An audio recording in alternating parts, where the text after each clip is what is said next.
నమస్తే. Welcome to Andhraprabha. నేను మనస్విని. ఒక వ్యక్తి అమెరికాలో కూర్చొని భారతదేశాన్ని ముక్కలు చేస్తానంటూ ఎర్రకోట మీద జెండా ఎగరేస్తే $2.5 మిలియన్ ఇస్తానంటూ, పోలీసులను ఆపితే మరో మిలియన్ అంటూ ఇలా బహుమతులు ప్రకటిస్తూ ఎయిర్ ఇండియా విమానాలపై దాడి చేస్తానని వార్నింగ్ ఇచ్చి ప్రధాని మోదీ, యోగి ఆదిత్యనాథ్లను పూర్తి చేస్తాం అని బెదిరిస్తూ ఒక్కసారి ఊహించండి. ఇది సినిమా కాదు సార్.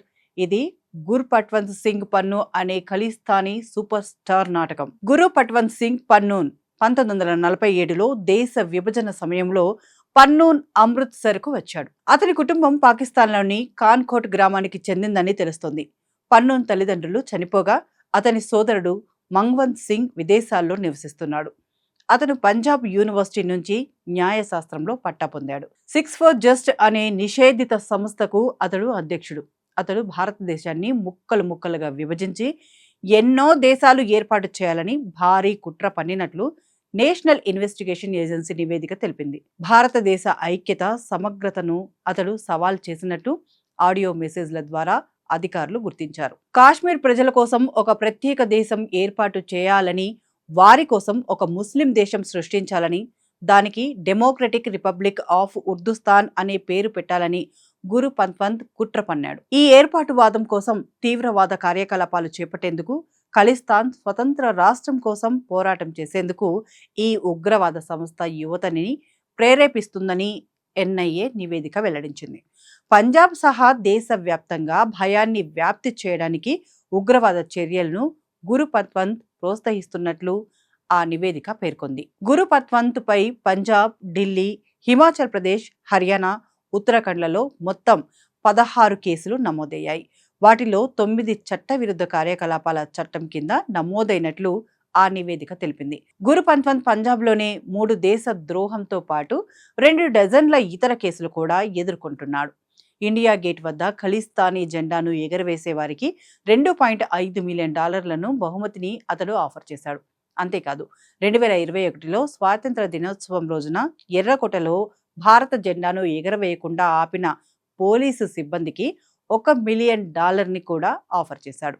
2023లో భారత్, కెనడా మధ్య దౌత్య వివాదం సాగుతున్న సమయంలో గతంలోనే గురు పట్వంత్ భారతీయ దౌత్యవేత్తలను, ప్రభుత్వ అధికారులని బెదిరించాడు. అలాగే కెనడియన్ హిందువులు కూడా దేశం విడిచి వెళ్లాలని హెచ్చరించాడు.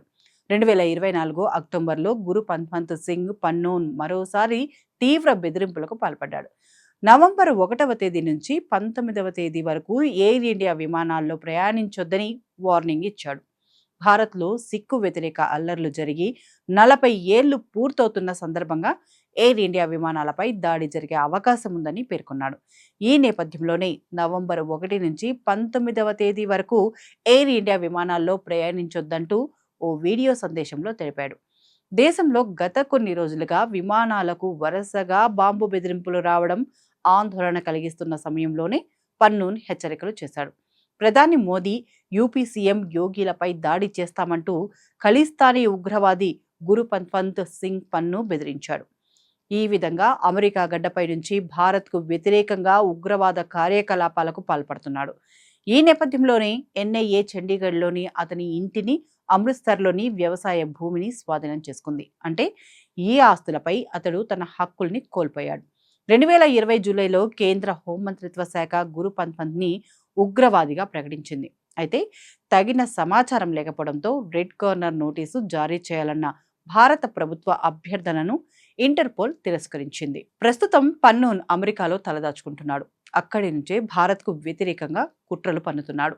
ఏకంగా ఈ దేశాన్ని విభజిస్తారని, సార్వభౌమత్యానికే సవాలు విసురుతున్నాడు. అలాంటి వ్యక్తికి అమెరికా ఆశ్రయం ఇస్తోంది. అతన్ని భారత్కు పంపించకపోగా పన్నూన్కే సహాయం చేస్తుంది. అతనిని చంపడానికి ఎవరో కుట్ర పన్నారు.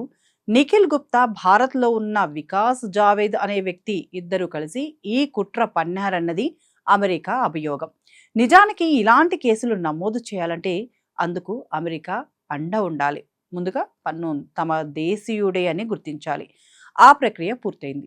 అందుకే అమెరికా న్యాయస్థానంలో నిఖిల్ గుప్తాపై విచారణ మొదలైంది. అయితే నిజంగానే పన్నూన్ను హత్య చేసేందుకు భారత్ కుట్ర పన్నిందా అనే విషయానికి వస్తే, తాము గురు పట్వంత్ సింగ్ పన్నూన్ హత్యకు పన్నిన కుట్రను భగ్నం చేస్తామని ఈ కేసులో భారత్కు చెందిన నిఖిల్ గుప్తా అనే వ్యక్తి ప్రమేయం ఉందని అమెరికా అటార్నీ కార్యాలయం ఆరోపించింది. అంతేకాదు, ఈ హత్య కుట్రకు గాను ఆ వ్యక్తికి ఒక భారత ప్రభుత్వ అధికారి నుంచి ఆదేశాలు అందాయని కూడా పేర్కొంది. ఈ ఆరోపణల్ని భారత్ తీవ్రంగా పరిగణించింది. ఈ హత్య కోసం నిఖిల్కు భారత్ నుంచి ఆదేశాలు అందాయని ఆరోపించడం సరికాదని సీరియస్గా రియాక్ట్ అయింది. ఈ కేసులో అత్యున్నత స్థాయి కమిటీని ఏర్పాటు చేసి విచారణ జరుపుతామని పేర్కొంది.